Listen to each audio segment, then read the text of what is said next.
ربیع الاول شروع ہو گیا ہے، لیکن کیا آپ جانتے ہیں کہ اس مہینے کے بارے میں مسلمانوں میں کئی ایسی باتیں مشہور ہیں جنہیں جاننا ہر مسلمان کے لیے ضروری ہے۔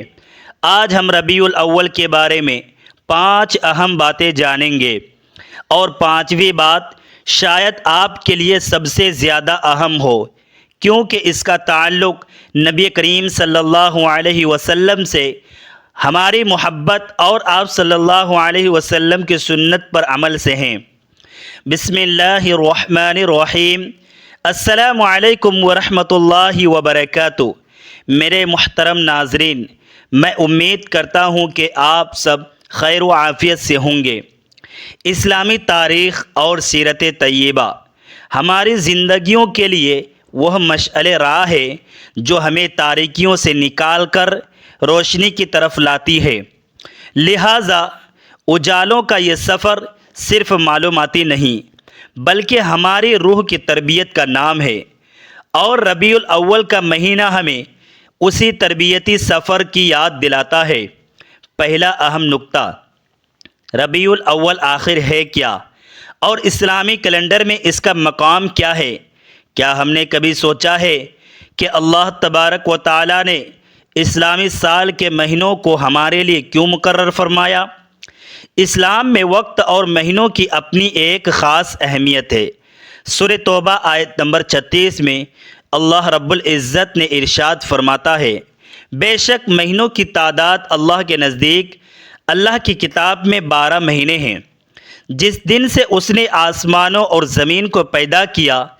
اسلامی کیلنڈر ہجری تقویم پر مبنی ہے جو چاند کی گردش سے چلتا ہے۔ ربیع الاول اس ہجری سال کا تیسرا مہینہ ہے۔ لفظ ربیع کا عربی میں مطلب ہوتا ہے بہار، اور الاول کا مطلب ہے پہلا، یعنی بہار کا پہلا موسم۔ عرب میں جب اس مہینے کا نام رکھا گیا تو اس وقت موسم بہار کی شروعات تھی، لیکن معنوی اعتبار سے دیکھا جائے تو یہ مہینہ کائنات میں ایک ایسی روحانی بہار لایا جس نے انسانیت کو جہالت کے خریف سے نکال کر ہدایت کی سرسبز و شاداب وادی میں کھڑا کر دیا، یعنی نبی کریم صلی اللہ علیہ وسلم کی تشریف آوری۔ ہماری عام زندگی کی مثال لیجئے، جب ہمارے گھر میں کوئی نیا سال یا کوئی نیا موسم آتا ہے تو ہم اپنے گھر کی صفائی کرتے ہیں، پرانے سامان کو ترتیب دیتے ہیں اور نئی شروعات کی منصوبہ بندی کرتے ہیں۔ بالکل اسی طرح اسلامی اس مہینوں کا آنا بھی ایک مومن کے لیے اپنے اعمال کا جائزہ لینے کا وقت ہوتا ہے۔ مگر یہاں ایک بات بہت سے لوگ غلط سمجھتے ہیں۔ لوگ سمجھتے ہیں کہ شاید ربیع الاول میں کوئی خاص قسم کی روزے رکھنے کی شرعی پابندی ہے، یا اس کے پہلے عشرے میں کوئی مخصوص نفل نمازیں فرض کی گئی ہے جو بقیہ مہینوں میں نہیں۔ شرعی اور مستند نقطۂ نظر سے قرآن کریم یا صحیح احادیث میں ربیع الاول کے لیے کوئی الگ سے مخصوص عبادات، وظائف یا خاص دن کے روزے فرض یا سنت مؤکدہ کے طور پر بیان نہیں کیے گئے۔ ربیع الاول اللہ تبارک و تعالیٰ کا ایک مہینہ ہے جیسے دیگر مہینے ہیں، اور اس میں کی جانے والی تمام عام نیکیوں جیسے نماز، روزے، صدقہ اور ذکر الہی کا اجر اتنا ہی عظیم ہے جتنا اللہ تعالیٰ کے قائم کردہ حدود میں ہوتا ہے۔ لیکن ربیع الاول کے بارے میں صرف اتنا جان لینا کافی نہیں، اب ایک اور بہت اہم بات سمجھتے ہیں جو تاریخ اور سیرت سے تعلق رکھتی ہے۔ دوسرا اہم نکتہ، نبی کریم صلی اللہ علیہ وسلم کی ولادت مبارکہ اور ربیع الاول کا تاریخی تعلق۔ آپ صلی اللہ علیہ وسلم کی اس دنیا میں تشریف آوری انسانیت کی تاریخ کا سب سے عظیم واقعہ ہے، لیکن یہاں سوال یہ پیدا ہوتا ہے کہ کیا نبی کریم صلی اللہ علیہ وسلم کی ولادت کی دقیق تاریخ کے بارے میں تمام اہل علم کا ایک ہی رائے پر اتفاق ہے؟ یہاں ہمیں مکمل علمی دیانتداری اور احترام کے ساتھ بات کو سمجھنا ہوگا۔ تمام سیرت نگاروں اور مورخین کا اس بات پر مکمل اتفاق ہے کہ حضرت محمد مصطفیٰ صلی اللہ علیہ وسلم کی ولادت مبارکہ عام الفیل یعنی ہاتھی والے سال میں ربیع الاول کے مہینے میں اور پیر کے دن ہوئی تھی۔ صحیح مسلم میں حضرت ابو قتادہ انصاری رضی اللہ تعالی عنہ سے روایت ہے کہ رسول اللہ صلی اللہ علیہ وسلم سے پیر کے دن روزے کے بارے میں پوچھا گیا تو آپ صلی اللہ علیہ وسلم نے فرمایا، یہ وہ دن ہے جس میں پیدا ہوا اور اسی دن مجھ پر وحی نازل کی گئی۔ صحیح مسلم۔ اس حدیث مبارکہ سے یہ بالکل ثابت ہے کہ آپ صلی اللہ علیہ وسلم کی ولادت کا دن پیر کا دن تھا، لیکن جہاں تک مہینے کے مخصوص تاریخ کا تعلق ہے تو اہل علم اور مورخین کے درمیان تاریخ ولادت کے سلسلے میں مختلف آراء پائی جاتی ہے۔ ابن اسحاق، ابن حشام اور طبری جیسے عظیم تاریخ دانوں نے مختلف روایات نقل کی ہے۔ بعض محدثین اور سیرت نگاروں کے نزدیک ولادت 2 ربیع الاول کو ہوئی، کچھ کے نزدیک 8 ربیع الاول، کچھ کے نزدیک 9 ربیع الاول اور کچھ کے نزدیک 12 ربیع الاول۔ مثال کے طور پر دور حاضر کے مشہور سیرت نگار مولانا صفی الرحمن مبارک پوری نے اپنی عالمی شہرت یافتہ کتاب الرحیق المختوم میں قاضی محمد سلیمان منصور پوری اور جدید فلکیاتی تحقیقات کا حوالہ دیتے ہوئے لکھا ہے کہ نبی کریم صلی اللہ علیہ وسلم کی ولادت مبارکہ 9 ربیع الاول بمطابق 22 اپریل 571 عیسوی کو ہوئی، جبکہ ایک بڑا طبقہ 12 ربیع الاول کی تاریخ کو مشہور مانتا ہے۔ یہاں سمجھنے کی بات یہ ہے کہ اہل علم کا یہ اختلاف کوئی تنازع کی بات نہیں، بلکہ یہ تاریخی روایات کے تنوع کو ظاہر کرتا ہے۔ اسلام نے ہمیں تاریخیوں کی ظاہری پابندی میں الجھنے کے بجائے اس پیغام پر تمرکز کرنے کی تعلیم دی ہے جو آپ صلی اللہ علیہ وسلم لے کر آئے۔ ہماری روزمرہ زندگی کی مثال دیکھیں۔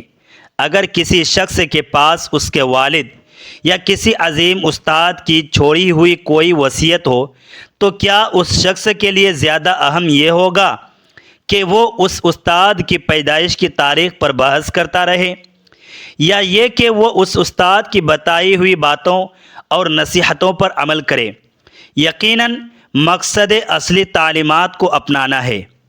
یہی وہ مقام ہے جہاں ہمیں اپنے آپ سے ایک سوال کرنا چاہیے، کیا صرف ولادت کے واقعے کو یاد کر لینا کافی ہے، یا اس ذات گرامی کی پوری زندگی کو اپنی زندگی کا حصہ بنانا اصلی مقصد ہے؟ اسی سوال سے نکلتا ہے ہمارا اگلا اور تیسرا نقطہ۔ تیسرا اہم نقطہ ربیع الاول میں اور عام زندگی میں نبی کریم صلی اللہ علیہ وسلم کی سیرت کو جاننے اور پڑھنے کی اصل اہمیت۔ ہم میں سے اکثر لوگ سیرت النبی صلی اللہ علیہ وسلم کو صرف معجزات، واقعات اور تاریخی قصوں کے طور پر سنتے ہیں۔ ہم سنتے ہیں کہ مکہ میں کیا ہوا، مدینہ میں کیا ہوا، غار حرا میں کیا پیش آیا اور بدر و احد کے میدانوں میں کیا واقعات پیش آئے۔ یہ سب جاننا بالکل ایمان کو تازہ کرتا ہے، لیکن کیا صرف واقعات سن کر آپ دیدہ ہو جانا کافی ہے؟ قرآن مجید میں اللہ تبارک و تعالی فرماتا ہے، لقد کان لکم فی رسول اللہ اسوۃ حسنہ، بے شک تمہارے لیے رسول اللہ صلی اللہ علیہ وسلم کی ذات میں بہترین نمونہ موجود ہے۔ غور کیجئے، اللہ تبارک و تعالی نے سیرت کو صرف قصہ نہیں کہا بلکہ اسوہ یعنی بہترین نمونہ اور عملی ماڈل قرار دیا۔ جب ہم سیرت کا مطالعہ کرتے ہیں تو ہمیں یہ دیکھنا چاہیے کہ نبی کریم صلی اللہ علیہ وسلم اپنے گھر والوں کے ساتھ کیسا سلوک کرتے تھے۔ آپ صلی اللہ علیہ وسلم بچوں سے کتنی شفقت فرماتے تھے۔ آپ صلی اللہ علیہ وسلم بازار میں لین دین کرتے وقت کتنی ایمانداری دکھاتے تھے۔ آپ صلی اللہ علیہ وسلم پر جب دشمنوں نے ظلم کے پہاڑ توڑے تو آپ صلی اللہ علیہ وسلم نے بدلہ لینے کی طاقت رکھنے کے باوجود معافی اور درگزر کا کیا معیار قائم کیا۔ ایک آسان مثال سے سمجھتے ہیں۔ فرض کیجئے آپ کسی ادارے میں نوکری کرتے ہیں یا کوئی کاروبار چلاتے ہیں، وہاں آپ کو ایک ایسی گائیڈ بک دی جاتی ہے جس میں کامیابی کے سارے راز لکھے ہیں۔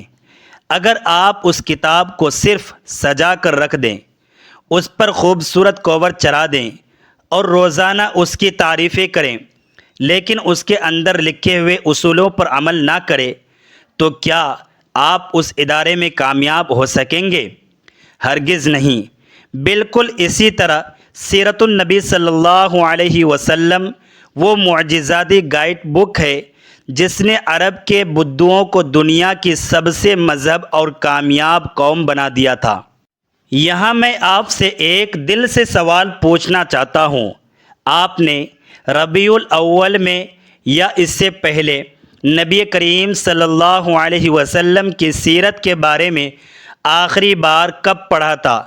اگر آپ کو یاد ہے تو نیچے کمنٹ میں اس کتاب یا واقعہ کا نام ضرور بتائیں۔ آپ کا کمنٹ کسی دوسرے بھائی یا بہن کے لیے سیرت پڑھنے کی تحریک بن سکتا ہے۔ سیرت کا جاننا بلا شبہ ضروری ہے، لیکن سیرت کا جاننا جس جذبے کے تحت ہونا چاہیے وہ ہے محبت۔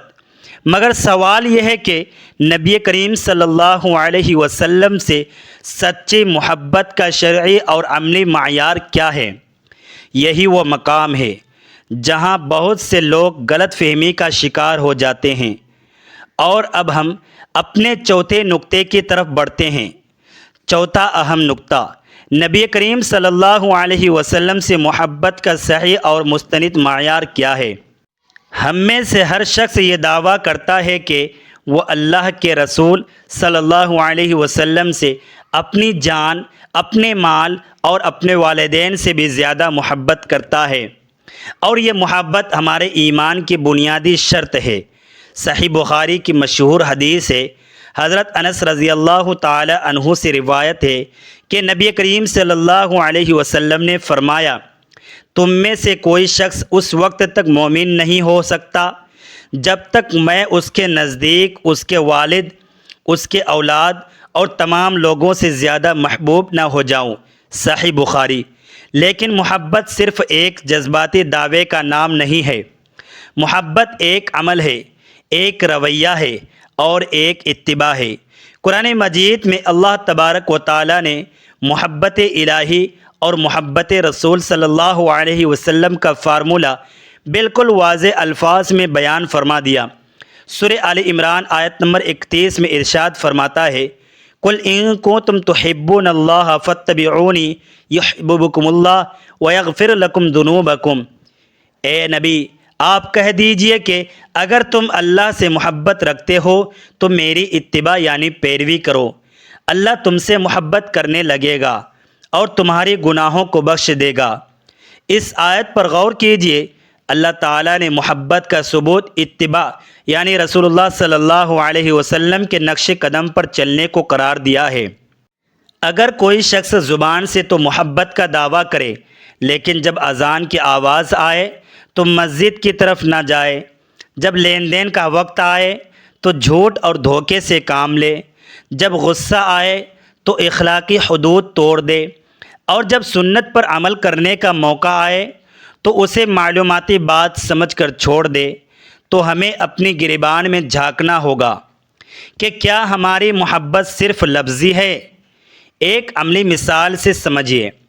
ایک بچہ اپنے والد سے کہے کہ بابا، میں آپ سے دنیا میں سب سے زیادہ پیار کرتا ہوں، لیکن والد جب بھی اسے کسی غلط کام سے روکے یا کوئی اچھی بات کہے، وہ بچہ فوراً اپنے والد کی نافرمانی کرے۔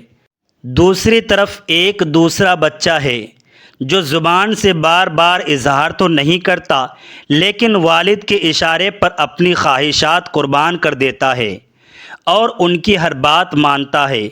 آپ خود بتائیں، والد کی نظر میں سچی محبت کس بچے کی ہے؟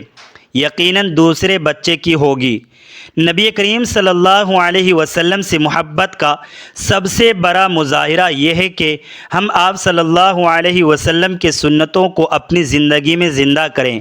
آپ صلی اللہ علیہ وسلم کا اخلاق، آپ صلی اللہ علیہ وسلم کا سلام میں پہل کرنا، آپ صلی اللہ علیہ وسلم کا مسکرا کر بات کرنا، آپ صلی اللہ علیہ وسلم کا معاف کر دینا، اور آپ صلی اللہ علیہ وسلم کا راتوں کو اٹھ کر رب کے حضور روئے جانا، یہ ہیں وہ سنتیں جو محبت کی گواہی دیتی ہے۔ اگر آپ کو قرآن و سنت کی روشنی میں ایسی مستند اسلامی معلومات پسند ہیں تو ہمارے چینل کو سبسکرائب کریں اور اس ویڈیو کو کسی ایسے شخص تک ضرور پہنچائے جو ربیع الاول کے بارے میں صحیح معلومات حاصل کرنا چاہتا ہے۔ اب آتی ہے اس ویڈیو کی سب سے اہم اور پانچویں بات کہ ہم اس جاری ربیع الاول کو اپنی عملی زندگی بدلنے کا نقطۂ آغاز کیسے بنا سکتے ہیں۔ پانچواں اور سب سے اہم نقطہ، ربیع الاول کو اپنی زندگی میں ایک واقعی اور مثبت تبدیلی لانے کا موقع کیسے بنایا جائے۔ اکثر ایسا ہوتا ہے کہ مہینہ آتا ہے، تقریبات ہوتی ہے، بات چیت ہوتی ہے اور مہینہ گزر بھی جاتا ہے، لیکن ہماری حالت وہی پرانی رہتی ہے۔ ہم غیبت میں ویسے ہی مبتلا رہتے ہیں، نمازوں میں وہی سستی رہتی ہے اور اخلاق میں وہی تلخی برقرار رہتی ہے۔ اس ربیع الاول کو پچھلے تمام سالوں سے مختلف بنائیں، اسے اپنی اصلاح کا مہینہ بنائیں۔ کوئی ایسی مخصوص عبادت، مخصوص وظیفہ یا مخصوص طریقہ نہیں ہے جسے شریعت نے ربیع الاول کی خاص عبادت کا نام دیا ہو۔ دین اسلام ایک کامل اور مکمل دین ہے جو پورے سال کے لیے ثابت شدہ احکام فراہم کرتا ہے، لہٰذا اس مہینے کو ہم اپنی عمومی نیکیوں کو مضبوط کرنے کے لیے ایک تحریک کے طور پر استعمال کر سکتے ہیں۔ آپ اس مہینے میں اپنے لیے 5 عملی اہداف طے کر سکتے ہیں۔ نمبر 1، ایک سنت کو مستقل اپنانا۔ نبی کریم صلی اللہ علیہ وسلم کی کسی ایک ایسی سنت کا انتخاب کریں جو ابھی تک آپ کی زندگی میں نہیں تھی، چاہے وہ کھانا کھانے کے بعد کی دعا ہو، دائیں ہاتھ سے کام شروع کرنا ہو، رات کو باوضو سونا ہو یا سلام میں پہل کرنا ہو۔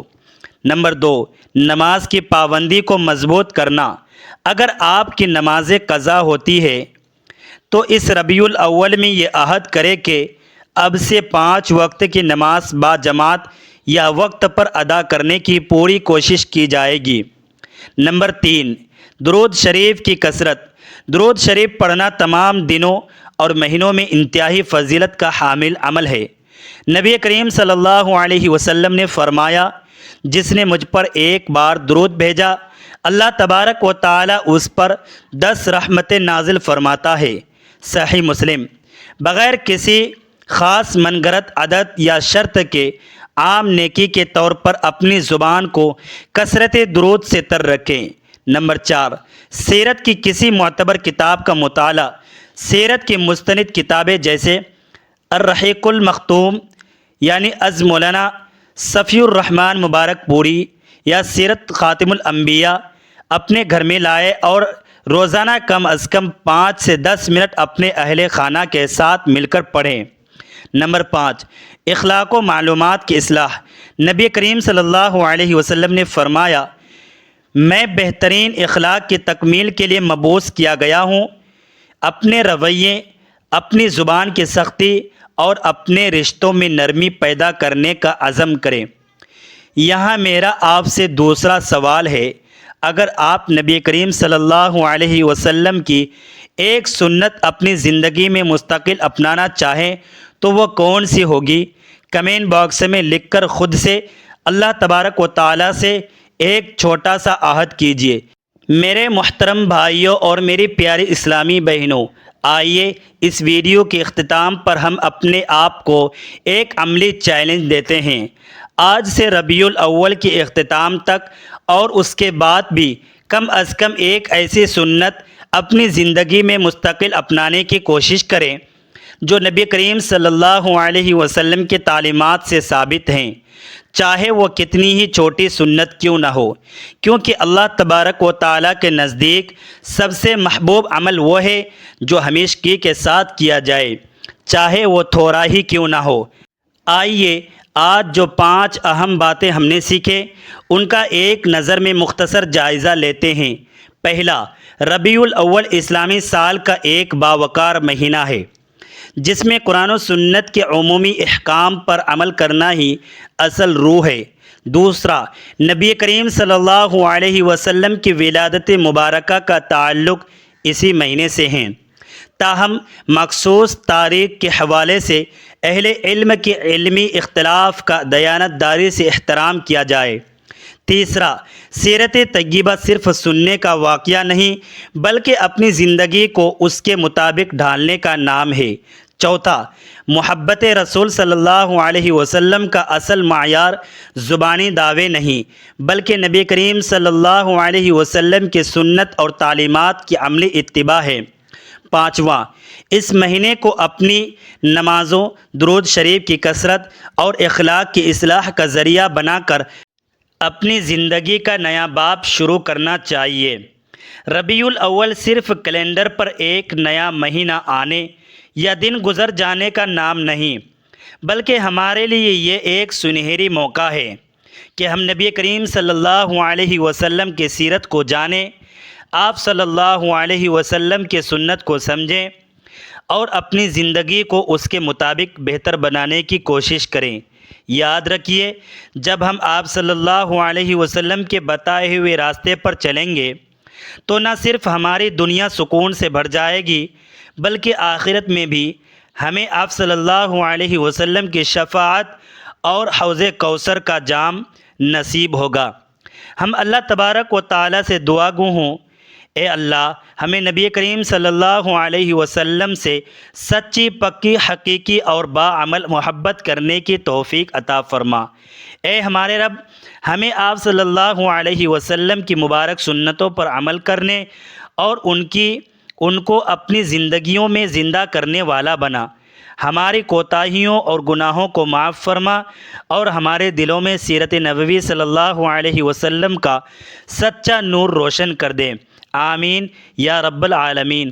اگر آپ کو یہ مستند اور اصلاحی پیغام پسند آیا ہو تو اسے اپنے دوستوں اور اہل خانہ کے ساتھ ضرور شیئر کریں تاکہ یہ نیکی آگے پھیل سکے۔